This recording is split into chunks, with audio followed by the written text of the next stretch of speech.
नमस्कार, मेरा नाम मिली है। मैं ब्लेसिंग्स टीम भुवनेश्वर से हूँ।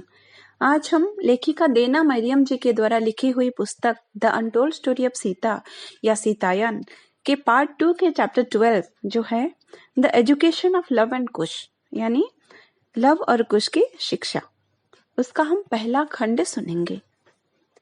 अपने संतानों के जन्म के पश्चात कुछ प्रारंभिक वर्ष माता उनके देखभाल में अपने आप को संपूर्ण नियोजित कर दी थी। समय समय पर श्री राम भी उनसे मिलने आते थे और इस तरह वो सारे वर्ष अत्यंत सुखदायी थे। बच्चे जब घुटनों के बल चलने लग गए, वे जंगल के भूमि में अन्वेषण करना आरंभ कर दिए। छोटे छोटे जीव जंतुओं को हाथों में उठाकर उनको अच्छे से परखते हुए और पेड़ पौधों को छूते हुए। माता चाहती थी कि वे प्रकृति से प्रेम करें और साथ साथ माता ये भी चाहती थी कि उनमें साहस और शक्ति की वृद्धि हो, जैसे कि वे उन्हें उनकी उपस्थिति में बड़े प्राणियों का सामना करने की अनुमति दे सकें, बड़े बड़े शिलाखंड तथा वृक्षों पर चढ़ सकें और समस्त प्रकार के साहसिक कार्यों को करना आरंभ कर सकें। ऐसा करते समय संकट की आशंका से सोमा डर जाती थी और माता उसे शांत कराते समय बोलती थी, ये राम के संतान हैं, अपने सामर्थ्य को उन्हें जानना चाहिए। और इस प्रकार की शिक्षा माता उनके संतानों के प्रारंभिक वर्षों में दी थी। ऐसे सुखदायी जीवन का बदलाव आरंभ हुआ जब लोग उनकी समस्या और प्रश्न लेकर माता के पास आने लगे। एक दिन दूर गांव से एक साधु माता से मिलने आए। जड़ी बूटी औषधि के विषय में उन्हें अगाध ज्ञान था और वो माता को इसकी चेतावनी देने आए थे कि कुछ औषधि वृक्ष जो मनुष्य शरीर के कुछ असंतुलन को आरोग्य करने में सहायक थे, वे धीरे धीरे लुप्त होते जा रहे थे। खास करके उन्होंने एक स्वतंत्र पौधे के बारे में माता को बताया। माता ने साधु से कहा, ऐसे पौधे यहाँ प्रचुरता में उपलब्ध हैं, चलिए उस पौधे की खोज करते हैं और उसके कुछ बीज आप यहाँ से घर लेकर चले जाएंगे। उसके बाद माता और साधु जंगल में उस पौधे की खोज में गए। जब घंटों बीत जाने के बाद भी कुटिया में वे लौटे नहीं, सोमा विचलित हो गई थी। पर सूर्यास्त से ठीक पहले वे दोनों वापस आए। माता के हाथ में उस औषधि पौधों से भरी एक टोकरी थी। राहत की सांस लेते हुए सोमा पूछी, जो आपको चाहिए था वो आपको मिल गया? माता ने सहमति देते हुए कहा, वो ठीक कह रहे हैं, वो पौधे संपूर्ण रूप से लुप्त हो गए हैं। वे पौधे कहीं नहीं मिले। आश्चर्य की बात है ये। परंतु मुझे उसी परिवार का और एक पौधा मिला जिसके लाभकारी गुण बिल्कुल उस पौधे के जैसा है। उसके बाद साधु उन औषधि पौधों को लेकर ये संतुष्टि के साथ अपने गांव लौटे कि वे अब जरूरतमंद लोगों की चिकित्सा को जारी रख सकते थे। बाद में जब सोमा ने माता से पूछा था कि वे पौधे लुप्त क्यों हो गए, तो माता ने उत्तर दिया था कि समस्त जंगलों की परिस्थिति बदल रही है। बहुत प्रजातियां लुप्त हो जाएंगे पर नए प्रजातियां भी जन्म लेंगे। यही वसुंधरा माँ की विचित्रता है। उसकी दुनिया में अनगिनत प्रजाति और अप्रत्याशित तथ्य भरे हुए हैं जो बदलते समय के अनुकूल स्वयं में बदलाव लाती हैं। जब मैं इस पौधे की खोज कर रही थी तब वसुंधरा माँ मुझे कह रही थी कि उसकी सक्षमता अब दुर्बल होने लगा है और इसीलिए उस पौधे को उन्होंने लुप्त होने दिया और उसी प्रजाति के परिवार के एक नई शाखा अविकसित होगा जो उतनी ही सक्षमता के साथ हमारे शरीर के असंतुलन, जो आजकल बहुत साधारण हो चुका है, उसे आरोग्य करेगा। अब हमें एक नई प्रजाति को अपनाकर उसके विषय में जानना होगा। माता के जंगल में रहने की अवस्था में साध्वी चंद्रिका उनके बालक पुत्र के साथ माता से मिलने आई थी।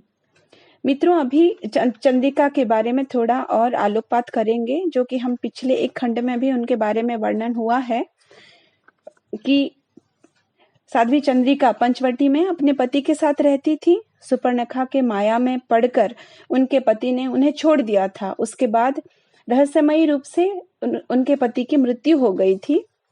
लंका से लौटते समय प्रभु श्री राम और माता सीता पंचवटी होकर आए थे। तब उन्होंने चंद्रिका को आश्वासन दिया था कि उनके पति पुनर्जन्म लेकर एक भटके हुए बालक के रूप में उन्हें मिलेंगे। तो मित्रों, वही बालक के साथ बालक पुत्र के साथ चंद्रिका माता से मिलने आई है। तो चलिए कहानी को आगे बढ़ाते हैं। साध्वी चंद्रिका को देखकर माता अत्यंत प्रसन्न हुई। चंद्रिका ने माता से कहा, मैं कैसे नहीं आती माता, जब आपने एक पुत्र के रूप में इतना बड़ा आशीर्वाद मुझे दिया है।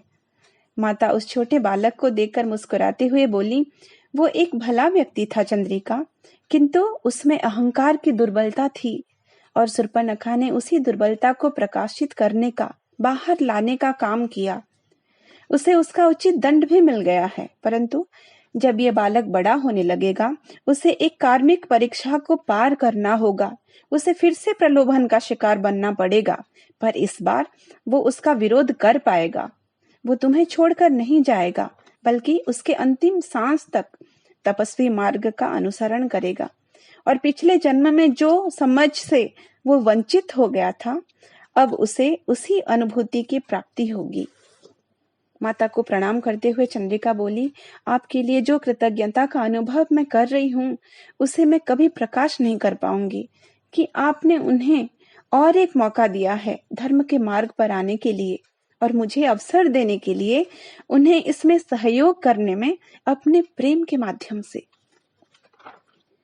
माता बोली, तुम्हारे प्रेम में स्थिरता और स्पष्टता को देखकर मैं प्रसन्न हूँ। जो प्रेम कभी तुम्हारी निजी आकांक्षाओं से आच्छादित नहीं हुआ, परंतु शुद्ध और स्पष्ट है। तुम क्षमा की एक मूर्ति हो जो सच्ची करुणा से प्रस्फुटित हुआ है, और तुमने अपना आत्मगौरव को भी नहीं खोया है चंद्रिका। ये तुम्हारा प्रेम है जिसके कारण उसे अपनी क्षति पूर्ति का अवसर मिला है, और ये इस तथ्य की साक्षी है कि प्रेम कार्मिक परिस्थितियों को भी कम कर सकता है। अपने मार्ग पर कभी लड़खड़ाना मत चंद्रिका, क्योंकि तुम्हारे उदाहरण से ही तुम संसार में बहुत लाभ ला सकते हो। चंद्रिका माता के साथ कुछ दिनों तक रही। माता ने देखा कि चंद्रिका के मन में कुछ और बात थी और वे उसे खुलकर प्रकाश करने के लिए बोली। चंद्रिका ने कहा, श्री राम से आपके वियोग से मैं दुखी हूँ माता। लोग कह रहे हैं कि श्री राम ने आपको दूर कर दिया। आपको आगे सहना क्यों है, आप जो कि शुद्धता और सौजन्यता के निष्कर्ष हैं। ये पहली बार था कि माता और सोमा इस प्रकार की बातें सुन रहे थे। सोमा को आश्चर्य हो रहा था, पर माता अविचलित थी। सोमा विरोध करने लगी तो माता ऐसा न करने के लिए दर्शाते हुए केवल एक दृष्टि सोमा पर डाली और बहुत ही कोमलता से बोली, यहाँ वियोग नहीं है चंद्रिका। जो एक पक्ष को देखते हैं वे सच्चाई नहीं जान पाते हैं। यदि राम और मैं एक नहीं होते, अभिन्न नहीं होते, तो ये सब नहीं होता। वो इस प्रकार मुझ में हैं और मैं उनमें हूं, जैसे हम आसपास हैं, साथ साथ हैं। हमें दुनिया को ये दिखाना चाहिए कि वियोग केवल मन में है। हमें परम ब्रह्म परमात्मा से अलग नहीं होना चाहिए और ना ही प्राकृतिक दुनिया से, जो कि वास्तविकता है। यदि ऐसा हुआ, मानवता का पतन का आरंभ हो जाएगा और लोग जो ये सब बातें कर रहे हैं वे राम को जानते ही नहीं हैं। ये राम के लिए संभव ही नहीं है कि वे धर्म को छोड़ दें, किंचित रूप से ही सही। एक पुरुष जो अपनी पत्नी को अपने से दूर भेज देता है, वो धर्म का जीवन नहीं जीता है। तो ये संभव कैसे है? राम तो प्रेम के सारांश हैं। प्रेम के बिना कोई धर्म नहीं है। इस प्रकार की बातों पर ध्यान मत दो चंद्रिका। इसकी प्रतिक्रिया देना भी मूल्यहीन है। इसके बाद दूर तक दृष्टि देते हुए माता मौन हो गईं। एक अद्भुत स्वर में वो बोली, लोग ये भी कहेंगे सीता एक निसहाय पीड़ित स्त्री थी जिसे रावण ने हरण कर लिया था। वो लोग ये कहेंगे जो सीता को नहीं जानते कि मैं ना निसहाय हूं और ना ही पीड़ित। पंचवटी में जो हुआ वो मेरा चयन था। यदि मैं स्वेच्छा से असुर साम्राज्य में प्रवेश नहीं करती तो ये महासंग्राम भी नहीं हुआ होता और ये संसार अब तक आतंकित रहता और रावण को भी अपना आसुरिक जीवन से मुक्ति नहीं मिली होती। नहीं चंद्रिका, ऐसी कई बातें हैं जो लोग नहीं जानते और ये एक दृष्टिकोण से ठीक भी है, क्योंकि ऐसी बातें बड़े बड़े साधुओं के समझ से भी परे हैं।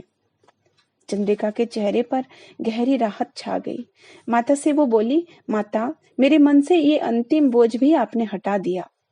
माता ने उसे आलिंगन करते हुए कहा, जाओ चंद्रिका, और दुनिया के लिए उदाहरण बनो कि स्वामी से और समाज से परित्यक्ता एक नारी क्या प्राप्त कर सकती है।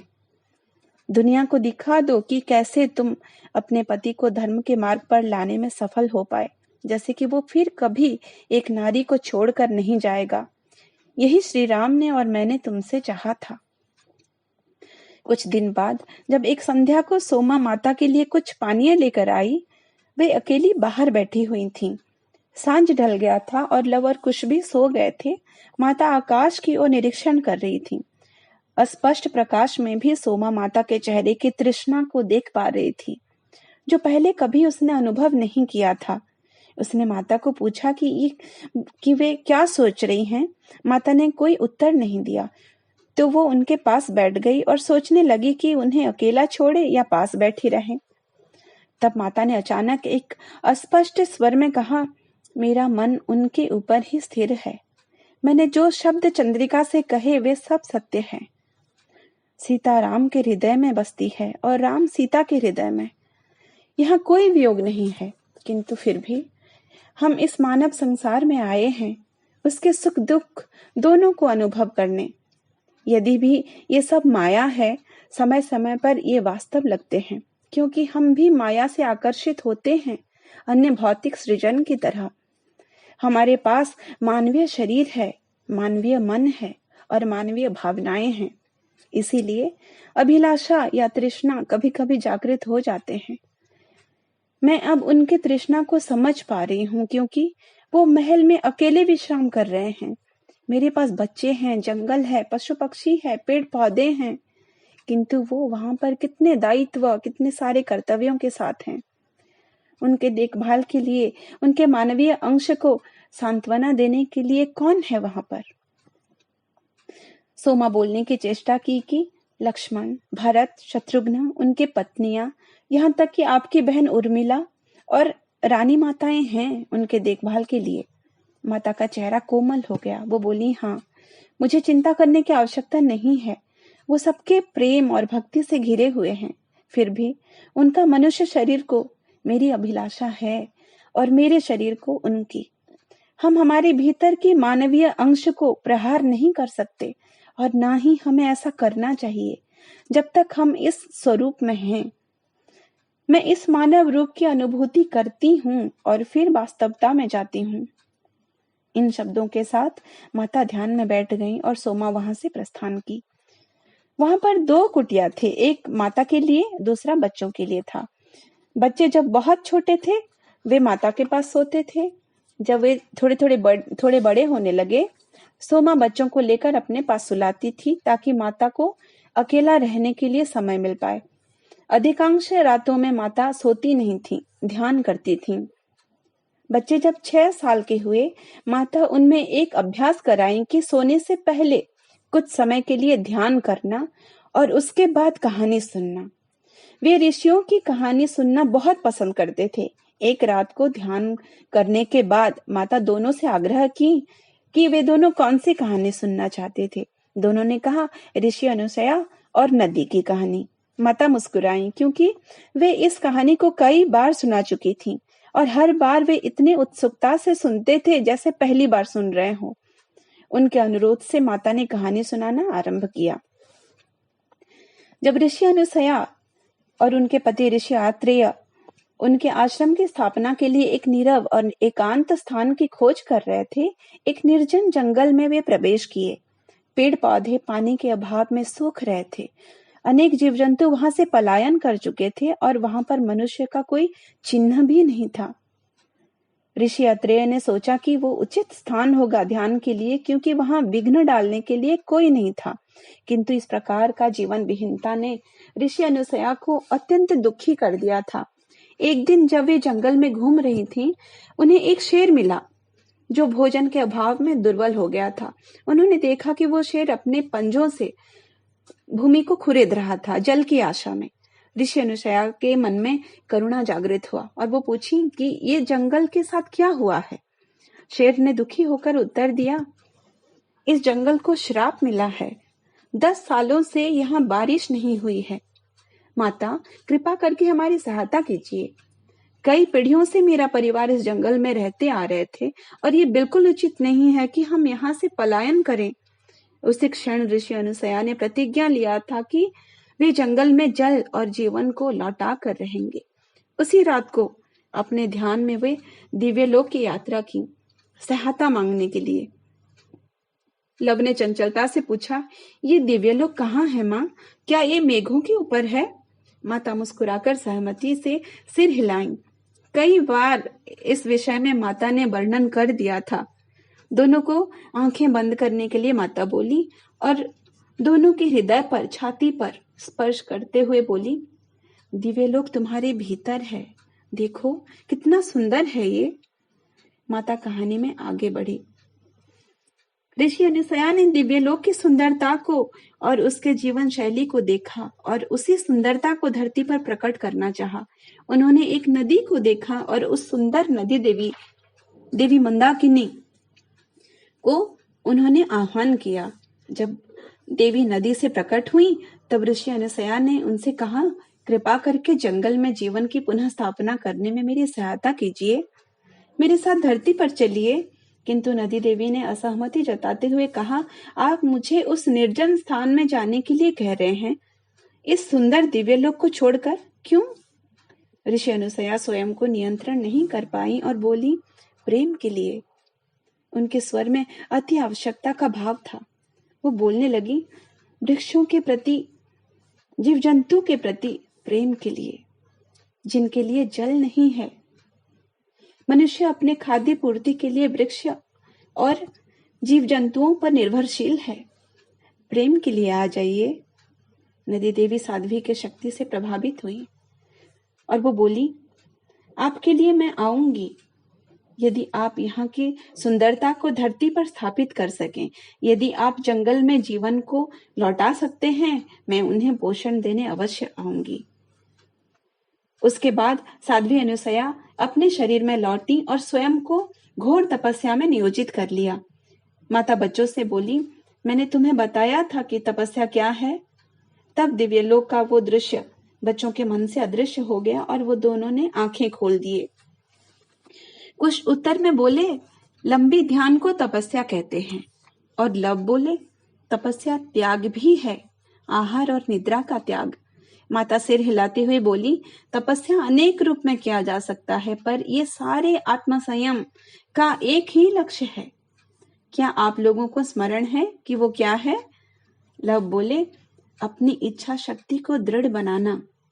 माता सहमति देते हुए बोली, मनुष्य की इच्छा शक्ति में सूर्य देव की शक्ति से भी अधिक शक्ति है, परंतु उस शक्ति का उपयोग कैसे करना है ये हम नहीं जानते। ये हमारे भीतर बंद रहता है। तपस्या ही उस इच्छा शक्ति को प्रकट करता है, खोल देता है। आपको ये सदैव स्मरण रखना है और ये भक्ति को भी दृढ़ कराता है। ये सुनकर दोनों बच्चों की आंखों में उत्सुकता छा गई। कुछ ने पूछा, आपका कहने का अर्थ है कि हमारे पास भी ये शक्ति है? माता सहमति देते हुए बोली, ये मनुष्य को उपहार में मिला है, परंतु इसके विषय में अधिकांश मनुष्य अज्ञान हैं। इस इच्छा शक्ति को जागृत करने के लिए अधिक अभ्यास और तालीम की आवश्यकता है। केवल ऋषि, साधु, मुनि ही इस रहस्य को जानते हैं। साध्वी अनुसया के पास प्रबल इच्छा शक्ति थी, जिसे उन्होंने वर्षों की समर्पित ध्यान से जागृत किया था। उनके आश्रम के पीछे एक विशालकार पत्थर था, जो कि अपने आप में एक पर्वत था, जिसके ऊपर कोई साधारण मनुष्य चढ़ नहीं सकता था। पर साध्वी अनुसया उस विशाल पत्थर के शिखर पर अपनी इच्छा शक्ति से पहुंची और बिना आहार और निद्रा के ध्यान करने लगी। वर्षों बीत गए और वो वहां से हिले तक नहीं। देवतागण उन्हें देखकर विस्मित हो गए थे और तपस्या में बाधा डालने के लिए हर संभव चेष्टा किए। कुछ ने पूछा, वे ऐसे क्यों कर रहे थे? वे क्यों उनके तपस्या में विघ्न डाल रहे थे, जबकि साध्वी अनुसया तो संसार की भलाई के लिए ये सब कर रहे थे? माता बोली, वे उनकी इच्छा शक्ति की परीक्षा ले रहे थे। देवताओं ने उन्हें एक मनुष्य मात्र समझा और वे निश्चित थे कि देवों की परीक्षा के आगे वे टिक नहीं सकती थीं, पर साध्वी अनुसया ने कर दिखाया। अपनी इच्छा शक्ति की पारदर्शिता से उन्होंने वृक्ष में बाहर लाए। पेड़ पौधे जब फलने फूलने लगे तो जीव जंतु भी लौटे, पर फिर भी वहां जल नहीं था। किंतु साध्वी अनुसया ने पृथ्वी पर बिल्कुल वैसे ही सृष्टि किए थे जैसे उन्होंने बिल्कुल दिव्य लोक में जो दृश्य देखा था, बिल्कुल उसी तरह ही उसने पृथ्वी पर सृष्टि कर दिया था। और इसीलिए वे मंदाकिनी देवी के प्रतिज्ञानुसार उनके पास जाकर उन्हें पृथ्वी पर आने के लिए बोले, जैसे कि जो पेड़ पौधों और जीव जंतुओं का पुनरुद्धार हो गया था, उन्हें जीवित रखने के लिए जल मिल सके। कई वर्ष बीत जाने के कारण मंदाकिनी देवी को अपनी प्रतिज्ञा स्मरण नहीं था, परंतु साध्वी अनुसया की सृजनता को देखकर उनके सामने वो नतमस्तक हो गई और बोली, हे महान ऋषि, आपके लिए मैं अवश्य आऊंगी, जिनका प्रेम ऐसा है कि संसार की भलाई के लिए इतने बलिदान दे सकते हैं। माता सीता ने लव और कुश को कहा, मैं और आपके पिताजी ऋषि अनुसया और ऋषि आत्रेय से मिले थे उनके आश्रम में, और हमने देखा है कि वहां की रचना उन्होंने इस प्रकार किया है कि वो बिल्कुल दिव्यलोक जैसे दृश्यमान है। नदी स्फटिक जैसे स्वच्छ और उसमें प्रचुरता में मछली, कछुए आदि वास करते हैं, और मेंढक अपने शब्दों से संध्या संगीत की तान छेड़े रहते हैं। सुंदर हंसों के दल पानी में तैरते हैं और मोर जंगलों में संपूर्ण स्वाधीनता से दौड़ते हैं। वहां पेड़ पौधे और जीव जंतु प्रचुर मात्रा में हैं, और अब मनुष्य भी वहां बसने लगे हैं। ये सारे कार्य केवल उनकी इच्छा शक्ति के माध्यम से और प्रेम के माध्यम से संपन्न हुआ है। ऋषि अनुसया ने जो प्रेम की वर्षा पूरे संसार में किया है, उसे कभी मत भूलना। कुछ पूछने लगे, क्या एक दिन हम उनसे मिलेंगे? माता बोली, मेरी यही आशा है। उसके बाद माता नीरव स्वर में बोली, ये मेरी इच्छा है अनुसया माँ, कि इस धरती को छोड़ने से पहले आपसे दोबारा मिलूं। माता के इन शब्दों के बाद एक कोमल हवा के झोंके ने उत्तर दिया, तथास्तु। वो स्वर बहुत क्षीण था, परंतु स्पष्ट था, जिसे सोमा ने भी सुना था। मित्रों, इसके साथ ही इस खंड की समाप्ति करते हैं। अगले खंड में अध्याय का दूसरा भाग सुनेंगे। तब तक के लिए नमस्कार।